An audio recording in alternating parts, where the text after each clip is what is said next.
উপরে আমার আলহামদুলিল্লাহ, তোমার অবৈধ উপার্জনের উপর আমার থুতু থুতু মারি আমি, হারামের রোজগারের উপর, ওই সুদের টাকায় থুতু মারলাম আমরা, ওই ঘুষের টাকায় থুতু মারলাম আমরা, ওই মিথ্যা উপার্জনের টাকায় থুতু মারলাম আমরা। নে তুই বেটা দুনিয়া নে, আমরা আখেরাত নেব ইনশাআল্লাহ। আমরা বোকা না, মোল্লা বোকা হয় না, আমরা চিরা খাইয়া বড় হই নাই। আপনারা যদি ভাত মাছ খেয়ে বড় হয়ে থাকেন তো আমরা হুজুররা কি চিরা খাইয়া বড় হয়েছি মিয়া?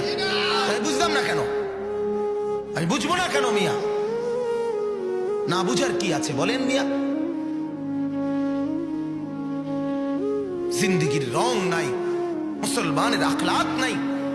আমাদের আল্লাহ আছে, আমাদের রসুল আছে, আমাদের কোরআন আছে, সব আমাদের পরিষ্কার, নিখুঁত, নিরাপদ, স্পষ্ট, বিস্তারিত।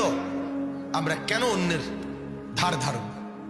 বলেন বাস, রাগ হইয়েন না, আমারে মনে কষ্ট নিয়েন না, মনে কষ্ট নিয়েন। কারো গায়ে লাগলে মাফ করেন, আর হারাম খোরের গায়ে লাগলে আমার অসুবিধা নাই। এদের ফিডে লাগুক নলে আড্ডিত লাগুক, আমার সমস্যা কি? কথা বলেন। অবৈধ উপার্জনকারীর গায়ে লাগলে আমার সমস্যা কি? আমার তো সমস্যা। এজন্য বাপ ফিকির করাছে, ও আমিলা ফি সুন্নাতিন, মাথার চুল থেকে পায়ের নখ পর্যন্ত জিন্দেগির প্রতিটা কদম কদম রাসূলুল্লাহ সাল্লাল্লাহু আলাইহি সাল্লামের সুন্নাত আছে, আছে কিনা বলেন? অতএব আমি কেন অন্যের মতো সাজব?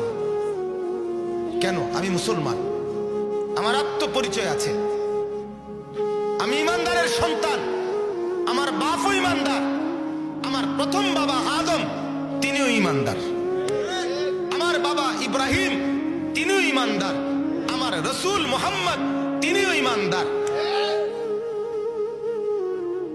অতএব দয়া করে আমরা প্রত্যেকেই ভাবতে শিখি, ও আমিলা ফি সুন্নাতিন, জীবন যেন হয় সুন্নাতের আলোকে। কিসের আলোকে বলেন?